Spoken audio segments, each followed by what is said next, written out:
Hello again, everyone out there. Michael Ware with the Iowa Firearms Coalition. We have today the Pew Pew Jew, Yehuda Remer. Glad to have you on today on Warrior Wednesday. Let me share your site right now. We'll delve right into it. Tell us about it. Yeah, so I have a brand called the Pew Pew Jew, and it started with me writing children's books on firearm safety, children's books on firearm safety, history of the Second Amendment for children, and kind of turned into some Second Amendment satire. So that's kind of how it started. I've been doing it for about 8 years, and it's been a fantastic ride so far.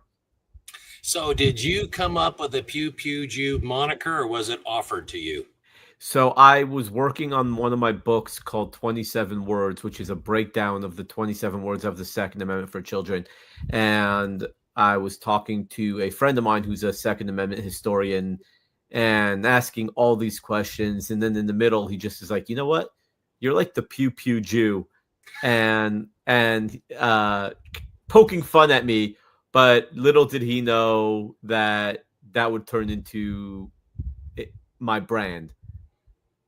So I'm curious, when you heard for the first time, were you irritated or put off or anything like that? Or did you find it kind of a swipe at your religion, or was it quick to embrace? Oh, I embraced it immediately. I mean, within minutes of getting off the phone with my buddy, I emailed my illustrator, and I was like, hey, I need a logo that says the Pew Pew Jew, a gun, and a Star of David all wrapped in one. And I mean, I immediately embraced it. I loved it. I thought it was hilarious. Okay. All right. So give me an idea, Yehuda, how long you been doing this? My first book came out in January of 2017. So about 8.5 years. The Pew Pew Jew came to life in 2019. And so I've been doing Pew Pew Jew for about 6 years now.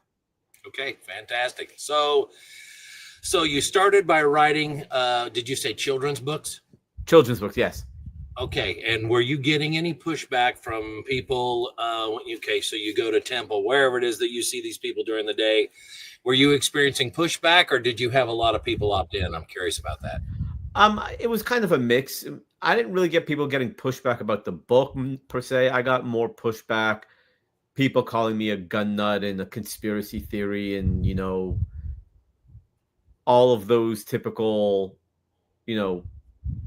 names that pro-gun people are called. Little did they know, 5 years later, they'd all be coming to me asking me to help them get their first guns after October 7th. Yeah. But I definitely got some pushback. But it didn't deter me. I have a Christians men's ministry that I participate with. I'm a leader in with another gentleman. We work it in tandem.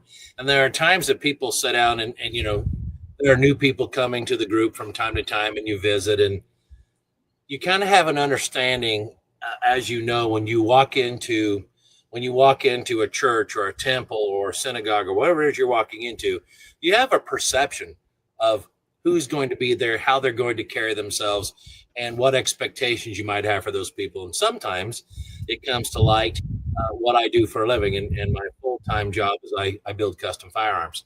And so, maybe I'll go for months, and these newcomers to the ministry won't have any idea about that. And then some of them will say things like, well, it's kind of hard for me to understand that you would be a professing Christian, but embrace these other things which are anti-Christian. And so every now and then you got to set them down and say, well, here's the biblical basis for this within the framework of my faith. And you walk them through it. And sometimes that's helpful. Sometimes they can't get there. So I'm curious, when I look at your site here and I'm seeing shirts that say people with ARs don't get in cattle cars, there are some people who would immediately recoil in horror over the thoughts that provides. So walk us through what that looks like for you in an average conversation. Oh, I don't care. If it offends you, that's on you, not me. Okay. All right. But I mean, okay. that's literally what it comes down to. And if people push back on that, I'll be like, well, just don't buy my merchandise then. And if you want to be a sitting duck, by all means, you be a sitting duck. If you decide you're ready to purchase a firearm, I'll be there to help you.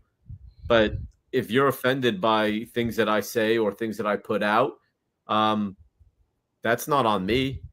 That's you.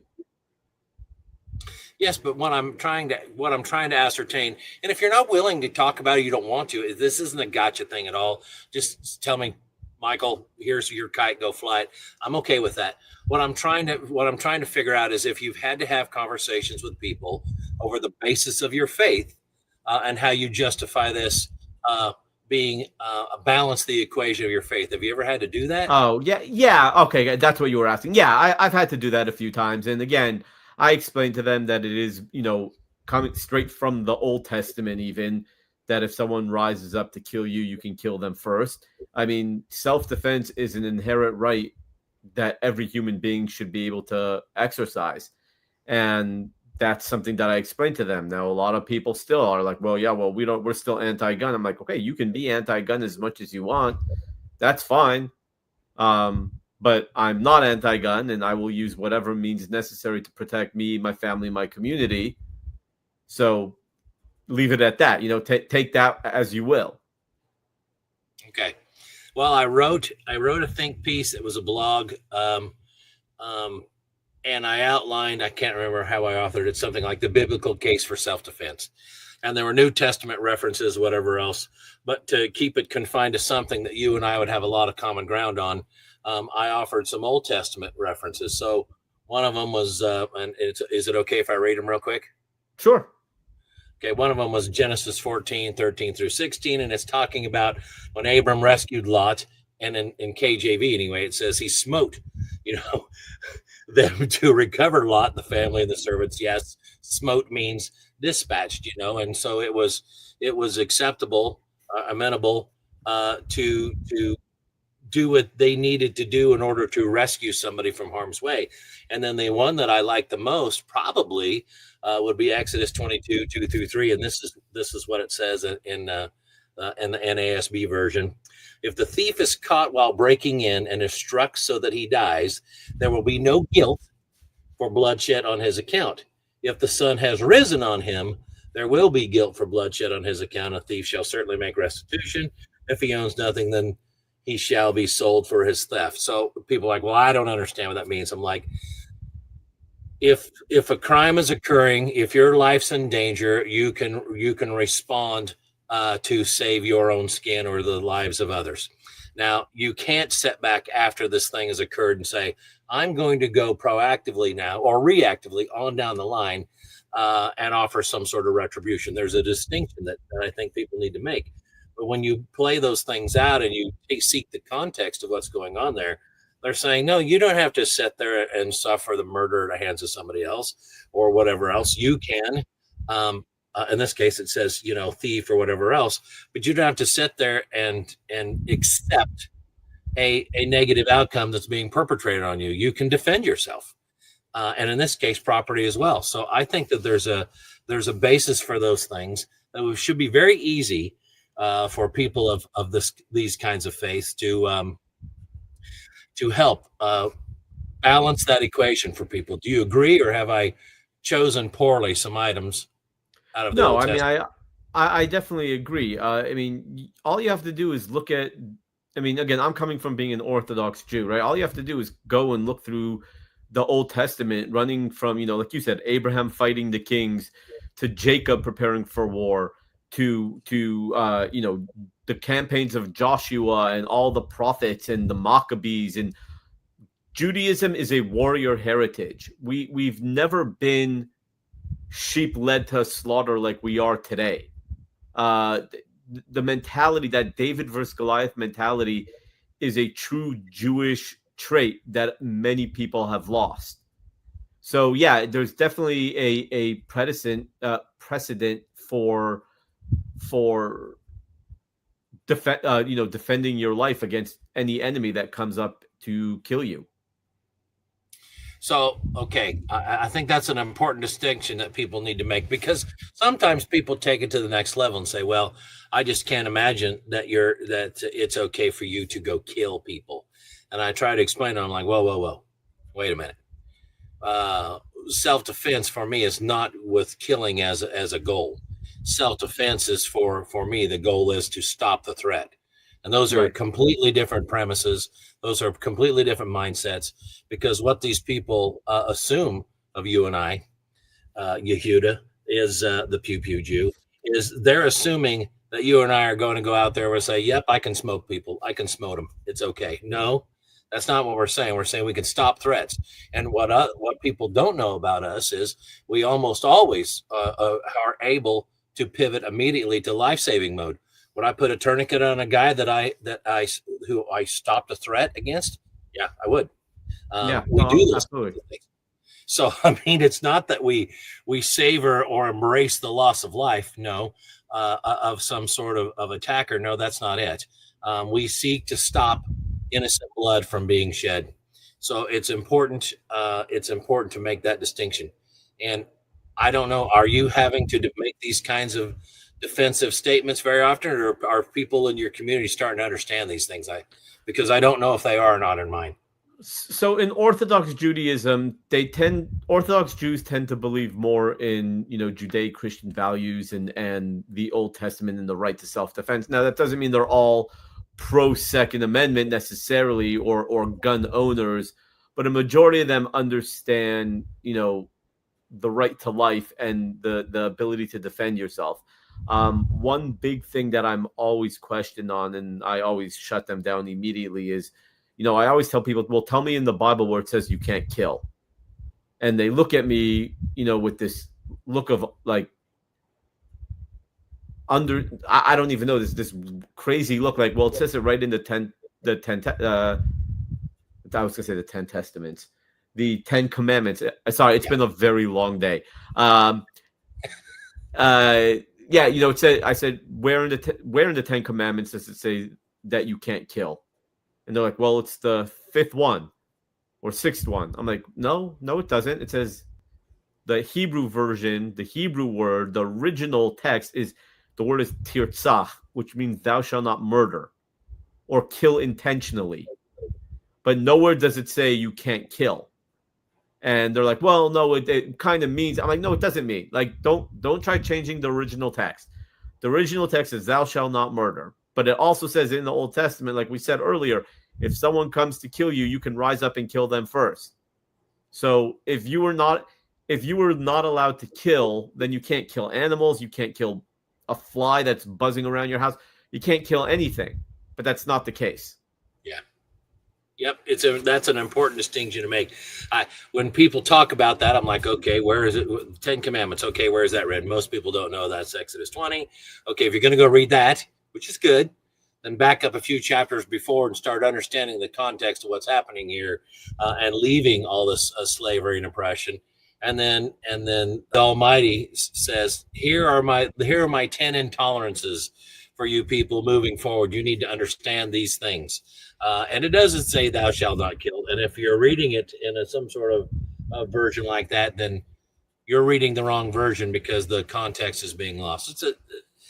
It may sound small to you and I because we understand it, but there's a lot of people out there who don't. So I'd encourage you always, whether it's a law we're trying to follow, man's law, some statute there in Texas where you're located, Iowa code for us, whatever it may be, please seek the context so that you understand these things, because that makes all the difference.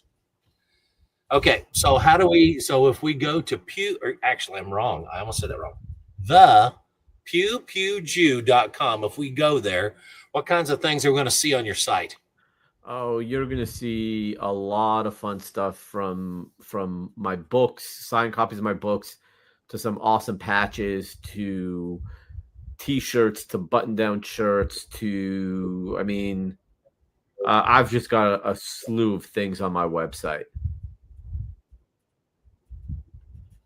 I see that. Books, gear, all kinds of stuff, links to blogs, position pieces. I think I saw was that you hanging out of a helicopter? Yes, that was me hanging out of a helicopter. That was one hell of a good time. Okay, so tell me what was going on there. Can I assume that you were you were on a hog hunt, or what was going on? It was not actually a hog hunt. It was at AR15.com had a gun. I don't, what's the word I'm thinking of? They called it what was it? Gun Fest. I don't remember what it was called, but it was just like a range day, for people out here in Texas, and one of the vendors there was Hella Concepts, and I got to go into the helicopter and shoot metal targets using a fully auto suppressed AR, and it was awesome. Makes you want to go out and buy a helicopter, doesn't it? Oh God, yes. All right, so very, very cool. How long have you been traveling in some of those circles? I mean, was that ordinarily something you thought you'd see yourself doing maybe 10 years ago? Or are all these things opportunities that have come from immersing yourself a little bit deeper in the Second Amendment culture? Yeah, so when I started writing my first book, it was probably 2010. Took me about 6 years to get published. And I've always enjoyed creative writing. And it ended up being that I just wanted to become a published author. I was going to release one book, as a hey, I'm a published author. I'm a published author. And to me, that would have been the coolest thing because I grew up reading a lot. So, that one book that came out, it's called Safety On, which is an introduction to the world of firearms for children. That book kind of took the gun industry by storm, and I was being put on podcast after podcast, radio, TV. I was being touted as a gun safety expert, which was hilarious because I was by no means a gun safety expert. And from there, I was like, hey, I just released a book. I have other ideas for books. Let me do it. And one thing led to another. And now within 8.5 years, I've released 9 books. And I never thought becoming a social media, I hate to use the word influencer, but just for, that's kind of what it is. But that was never part of the plan. That was never even a thought. Like I said, I was just going to write one book and then, ride off into the sunset.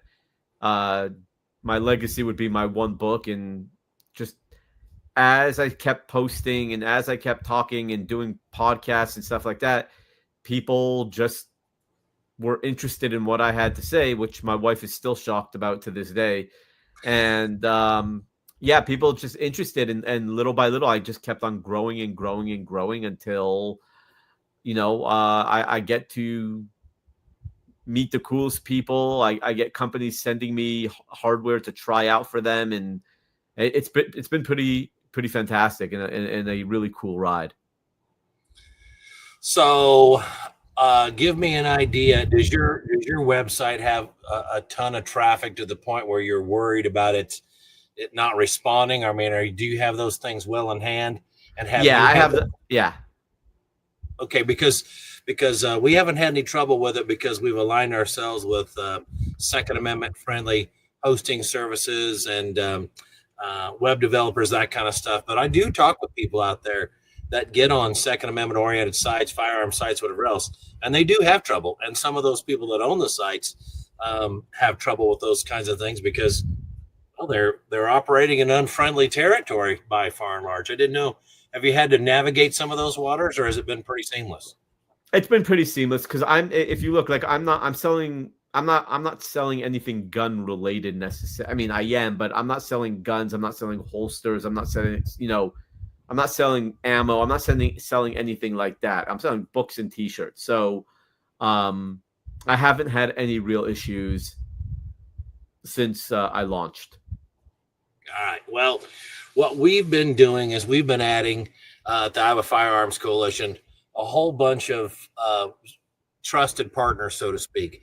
So rather than, you're in a position where you're selling a brand and you're supporting a movement at the same time. And dispelling the myths around rights and whatever else. And this is commendable. I really appreciate that. I like what you're doing. Thank you for that.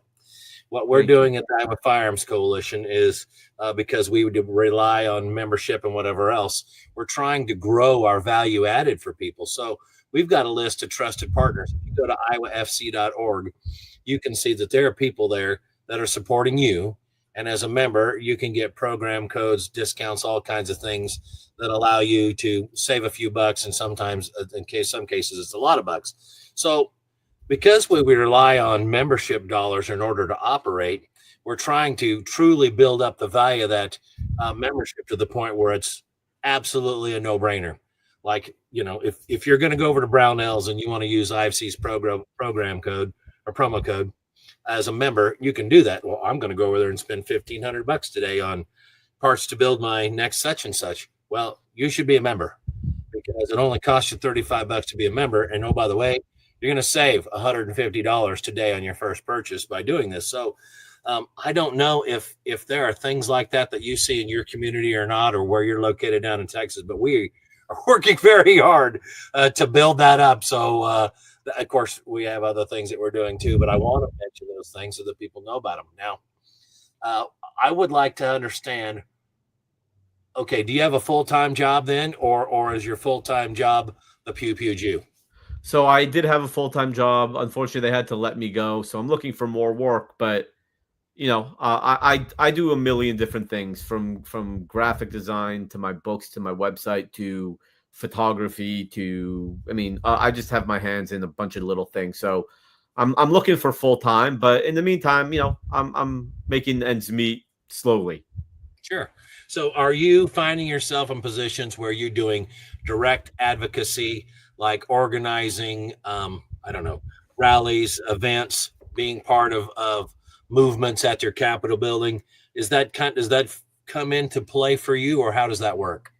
Yeah, it definitely comes into play for me. I work closely with Texas Gun Rights, a great organization out here in Texas, probably the largest pro Second Amendment, I guess call it no compromise pro Second Amendment gun rights organization in Texas, who truly are on the floor making a difference. So I work with them, hoping to get a full-time position with them eventually. Really? Just biding my time. But that would be kind of my dream job. Like, you mean like a director position, lobbyist, some sort of outreach, fundraising, social media marketing, that kind of stuff. Okay. Well, you seem like you speak well and you're eloquent, that kind of thing. So I would imagine it would probably be, it sounds like it comes easy to you, which sometimes we're gifted with gab and it works out. So I hope that works for you. Fantastic. Now, what other thing, what else do we need to know about the Pew Pew Jew? Oh God, I have no idea. I like guns. You do. What? So you approached this. Okay, it was I emailed out to you and you said, would you be willing to be on Warrior Wednesday? This is what you're doing, and you replied back enthusiastically, yes, I'd love to. What do the people watching and listening? What should they take away from being exposed to the pewpewjew.com? That's what I want to know. Okay, so not all Jews are anti-gun. Unfortunately, the biggest gun grabbers in the government are, I like to call them ginos, right? They're Jews in name only. But there are a lot of Jewish gun owners out there who are not trying to take away your rights and trying to restrict the Second Amendment. That's something that I'm trying to showcase through my brand and my position in social media. So don't judge all Jews by the few that are trying to grab and take restrict your gun rights. Is the Jewish community really loud about that, or are they not? Unfortunately, they're not. Loud about what? About being anti-gun. So again, if you look at the biggest gun grabbers in the government, right? You have like Dianne Feinstein, you have Bloomberg, Feinstein's dead, but Bloomberg, you have Schumer, you have oh God, who else? Blumenthal. All these people who are rabidly anti-gun are technically Jews, but they're not practicing. So they are the biggest gun grabbers, but they don't represent Judaism. Okay. What I think needs to happen, and it's something that has been a very, very big uphill battle for me, is more Jews need to be vocal in defense of the Second Amendment. It's not enough to just be a gun owner. You need to be out there defending the two-way, because if any people should be defending the Second Amendment, should be Jews. But unfortunately, they don't. There's very few of us in the gun world, or in America, that are vocally out there defending the Second Amendment and locking arm in arm with other gun rights organizations. And I think that needs to change. And it's something that I've been working very hard at, but it's kind of hard to do when you're doing it by yourself, Well, I see the same names that you mentioned, that they have a claim of Judaism, but they don't put their political views forward based on that as necessarily as a moral foundation. I'm kind of glad that they're not doing that.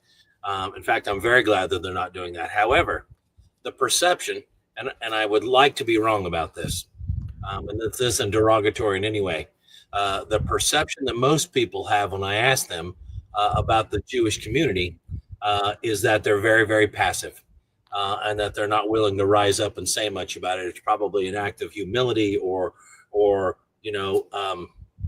religious construct dictates that I don't get very loud about things. And first of all, I try and tell myself, well, I'm not necessarily sure that that's true, number one, but it can appear like that because of the sheer low number of Jews there are compared to other things. So let's keep it in context. But is that a true assessment? Have I offered something that's actually true, or am I mistaken about that? So you have to look at all Jews, right? So we got to step back into history about 200 years, right? In Eastern Europe, you had all of these Jews who were living under pogroms and Cossacks and living in little ghettos, and they were attacked and stuff like that. Now, fast forward to the 1900s America, Jews in America would vote for Democrat or Republican. It wouldn't make a difference. You can be a Jew who votes for a Republican governor but a Democratic mayor. It was a very different world back then. Again, fast forward to the FDR's New Deal, when he passed the New Deal. Fast forward again to the Holocaust. After the Holocaust, all these Jewish refugees came over from Eastern Europe with nothing on their back. But what did they have? They had all these social welfare programs that were new and helping poor people left and right. So a lot of Jews became dependent on this Democratic-run New Deal with all these social welfare programs. Couple that with the fact that they just lived through the Holocaust, they don't necessarily want to be around guns or ever see guns again, right? After witnessing what they did. So between that and then then they became loyal to the Democratic Party. Now, this is, keep in mind, this is a very abridged version of the history, right? But, now they become very loyal to the Democratic Party, and then, Jews who came over from Europe become Democrats. Their kids become Democrats. Their kids become,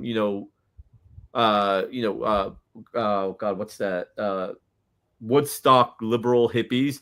And then from there, it's just a downhill turn as we saw the Democratic Party turn insanely liberal and anti-gun. So a lot of liberal Jews who don't necessarily practice Judaism, they're just liberal Jews, or should I say more reformed and conservative Jews. Now, conservative, not politically conservative, just kind of like you have cafeteria Catholics, right? So you have the same thing in Judaism, right? Where people kind of pick and choose what they want to follow based on, I don't like that, so I'm not going to follow that.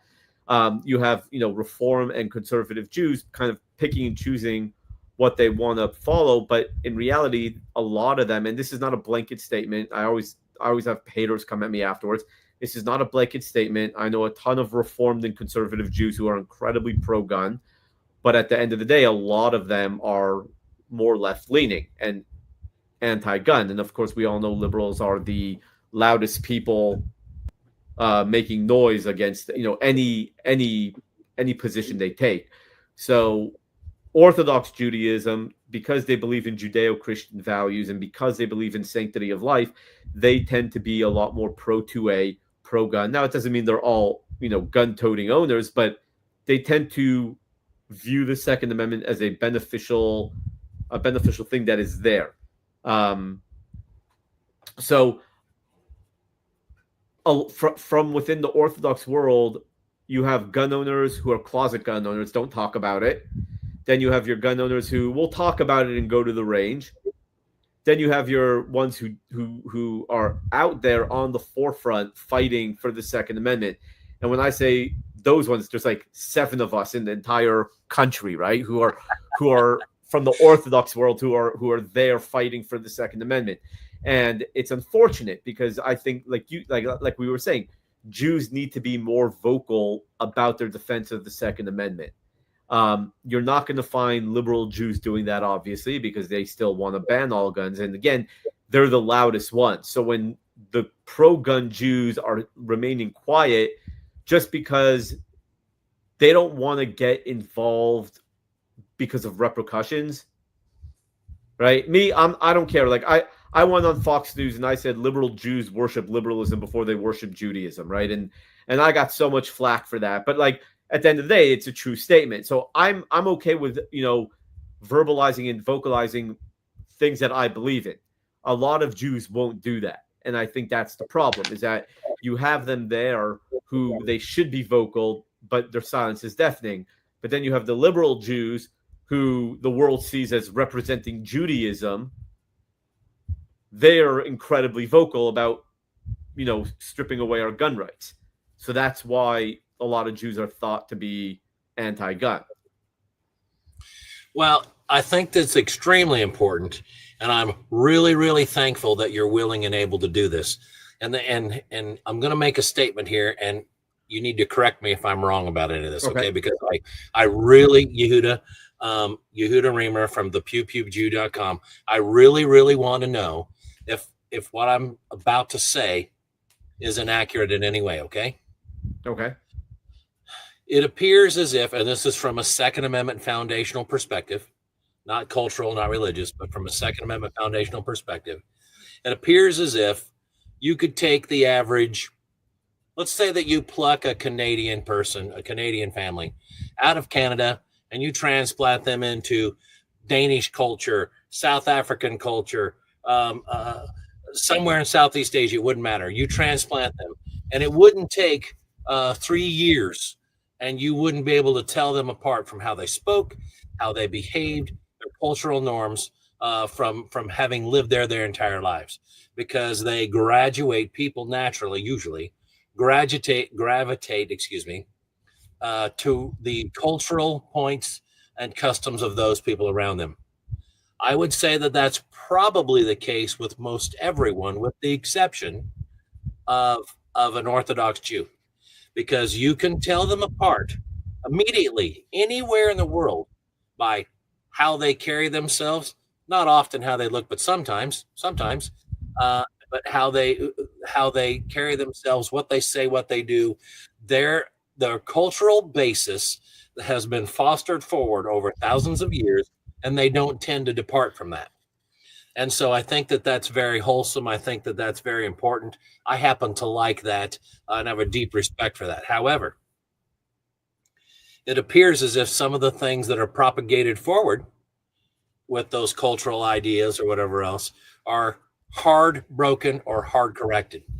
And so it would be very, very tough for someone like me outside of that cultural community, without a cultural basis for any credibility, to walk in and say, listen, I love all these things. On the basis of the Second Amendment, I think you have this one wrong and you should reevaluate. I don't think that I can help, and I'm willing to, Yehuda, but I don't think that I'm the right guy to walk into there and start, flipping over tables and having a fit. You know what I mean? So I'm glad that you are. Do I have that assessment correct, or do I have it incorrect, and how? So again, you got to look, right. We're looking at Orthodox Jews right now. So a lot of Orthodox Jews, the way to do it is not walking into the synagogue and saying, "Hey, I'm here to help."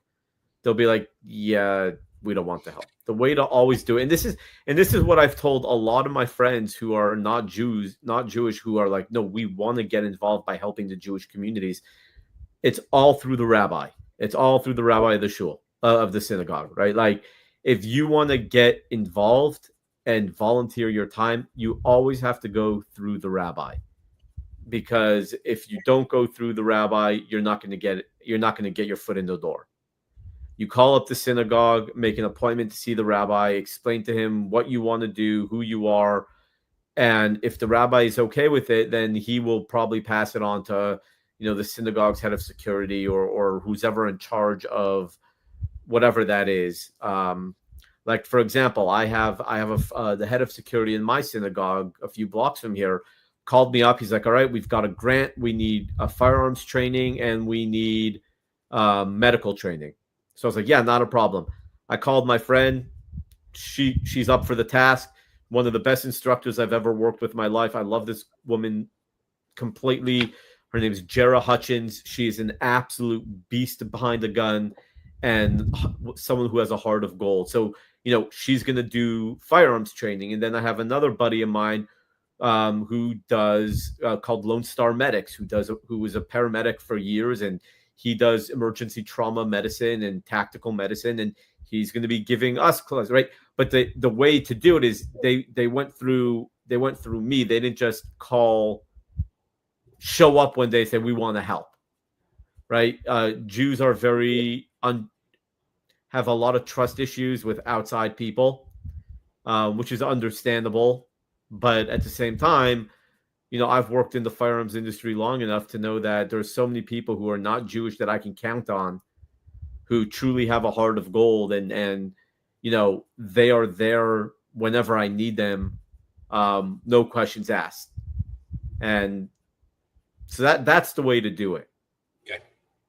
That helps a lot, because the Second Amendment community touches, or should be touching, everyone everywhere. But there are barriers. Some of them are as simple as perception. And I'd say most of them probably are. But there are barriers that I'm hoping to move beyond. I'm willing to reach out to some of these folks and say, "Listen, would you like to be included in this event? Would you like to come listen to these things? Would you like to consider this?" And I'm not even sure where to start, because I can't seem to get an audience with anybody. So that actually does help a lot. Thank you for that. And I don't know, locally what political persuasions, if any, the local rabbis have or don't have. We'll find out. But because I'll send them some emails and we'll begin. I did want to touch on, if you're willing. Sure.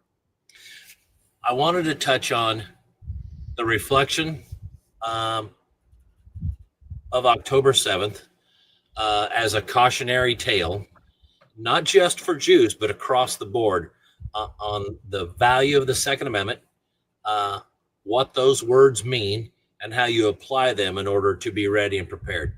Would you be willing to talk about that a little bit? Yeah, absolutely. Walk us through that then. Well, in what respect? I mean, okay. in terms of what? Okay, so for people listening, if they're not paying attention, I'm sure most of them, almost all of them are, but October 7th was A.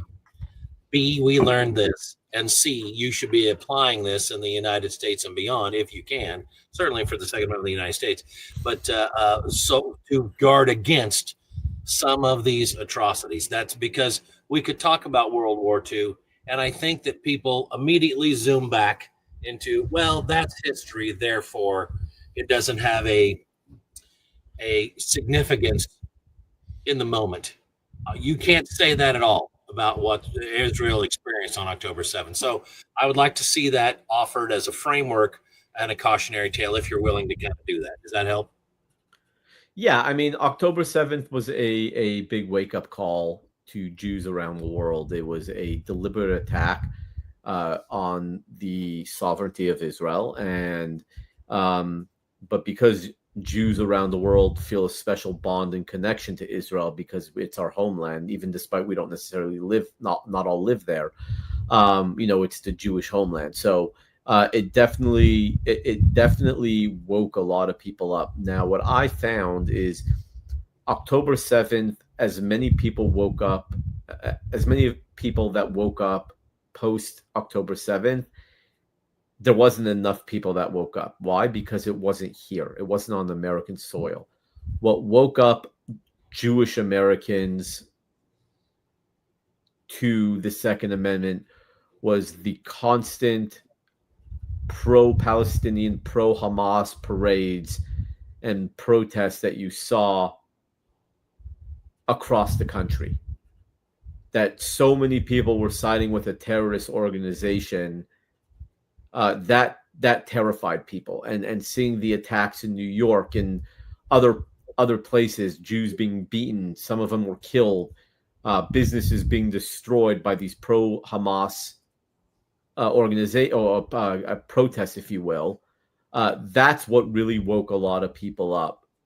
And I think, again, it woke a lot of people up, but I don't think it's enough to just wake up, buy a gun, and train with it, right? We need to be vocal. We need to be defending the Second Amendment. We need to be calling out politicians for restricting our gun rights and stripping us of our right to, self-defense. So it's interesting how October 7th was a catalyst that for Jews around the world, but in America, it did wake a lot of people up to the fact that we have a Second Amendment in America and that we have the right to defend ourselves if someone comes to harm us. Well, I hope that they're gleaning those ideas and those lessons from what we see in recent history, because if the people listening to this, if people watching don't believe that gratuitous harm will be visited on them and people that they know for no other reason than some group or organization doesn't like you, well, I'm sorry, you're just not being very honest with yourself. And I know, Yehuda, this is a hard thing to wrap your mind around. Why? I don't want to live in a world where I have to carry a gun. Okay, well, that's well-meaning, but that doesn't happen to be true. If you're saying I don't want to live in that world, well, then this world isn't for you, because the fact of the matter is that there's evil out there. It's lurking. I mean, sin crouches, on a branch and it seeks to leap off onto your back. Pay attention. So the truth of the matter is, you have a responsibility to yourself, to your family, to people around you, to be prepared and to help them. This isn't about just toting a weapon around. I say it a lot of times on this podcast. If your neighbor's woodpile gets knocked over in the wind or something like that, you can sit there and you can look at it as you walk by every day, Yehuda. You can. Or you could get out and go over there and restack his woodpile. If he sees you out the window, you wave, say, "We got it. We're good. Have a great day." That's all you got to do. Right. It's the same mindset as carrying a weapon. It is. But the people that can't wrap their mind around that just don't. They're not able to connect those. They're not able to link those things. They can't connect those dots. And I think that that's a shame. We're just being helpful. No more, no less. That's truly what this is, and being prepared in order to help. It's no different than having a spare tire that's aired up and ready to go in your vehicle, or being willing to help somebody else with theirs. This is what firearm ownership is. It's the preparedness for something bad that happens and the willingness to make something bad stop. That's it. Right. Exactly. And so it's an easy concept, regardless of your travel in Judaism, Christian circles, atheist circles, it wouldn't make any difference. It's the same idea throughout. And I think which is a special thing that the Second Amendment, the First Amendment, a handful of these are in the Bill of Rights because they're truly universal without hiccup. And it gives me a great deal of respect for the founders and the framers that built these things because these were worded well. Now, you and I might say, Yehuda, that these truths should have been self-evident to everybody. But I still sense from what I read at the time, there was an uphill battle with some of these guys, getting them to adopt some of these ideas from what I read. Even then, after all kinds of tyranny, it still was a little tough for them to wrap their mind around. So I know that means your work and my work won't easily be accomplished. That's just the way it is. Absolutely. All right. Well, is there anything else that we want to cover real quick while I've got you online? This has been great, by the way. Thank you for taking the time today. Yeah, absolutely. I don't know. I mean, you tell me, yeah,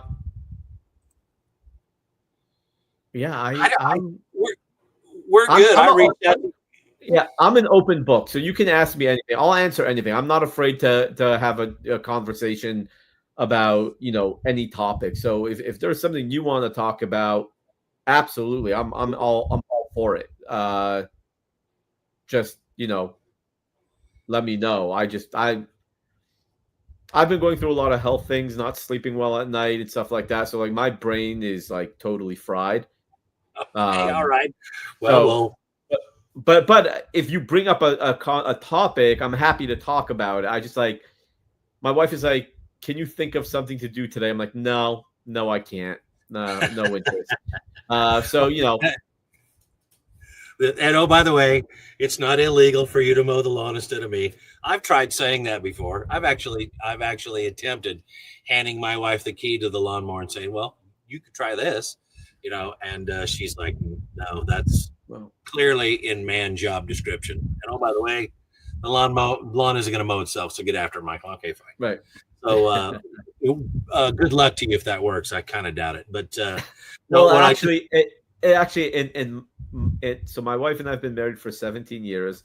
Yeah. It actually does work with us. I do all the shopping for the house. I do most nights I actually cook dinner. I do laundry. I fold the laundry. I'm a Renaissance man. I do all of that so that like if there's a garbage that's smelly and needs to be thrown outside, my wife will do it. Like she's like, yeah, no, I'll do it. So we have a lot of reverse gender roles, if you will, but at the same time, we do everything together. We are very, very attuned with, just because the world says it's a man's job doesn't mean you can't do it. But I know it sounds like we're a bunch of liberal hippies, but in reality, my wife and I just work so well together, and it's an understanding. Like if I'm in the middle of helping make dinner, then she can throw out the garbage, and she's like, "Yeah, why would I not throw out the garbage? It smells. You're doing one thing, I can do the other thing." Like to her, it's just common sense. To if that makes sense. Yeah, well, you're talking about getting things done that complement one another makes sense. I understand that. That's fine. I'm not too concerned about gender roles that are traditional or not in that particular sense. I would say that it's probably my reluctance or growing inability to deal with dumb that means that I would do poorly gathering groceries and going out and shopping. I know that I'm supposed to be demonstrate humility. I know that I should demonstrate grace and forgiveness all the time. I know that. But I also know myself in that when I see lots and lots of stupidity, it's darn hard for me not to come home angry or you only come home with 2 sacks of groceries. Yeah, I know.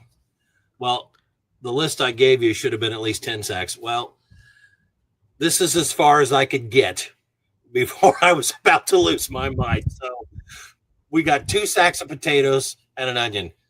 That's as good as it gets. Let's do what we can with this. So my wife stopped sending me shopping for things now, and that works out great for both of us. So it's funny because like even when I see stupidity, I just at the end of the day, and this is not a criticism on anybody. This is just me personally. At the end of the day, if my wife needs it, I'm going to do it for her, whether I like it or not, whether it's hard or not. I love my wife, and if she asks me to do something for her, I'll do it, just because she asked me. And it. Let me put it this way. I'm sure you've heard happy wife, happy life, right? So my wife and I hate that. In our house, it's happy spouse, happy house. So we're constantly, hey babe, can you help me do this? Absolutely. What do you need me to do? And vice versa. We are always there helping each other. We rarely get into arguments.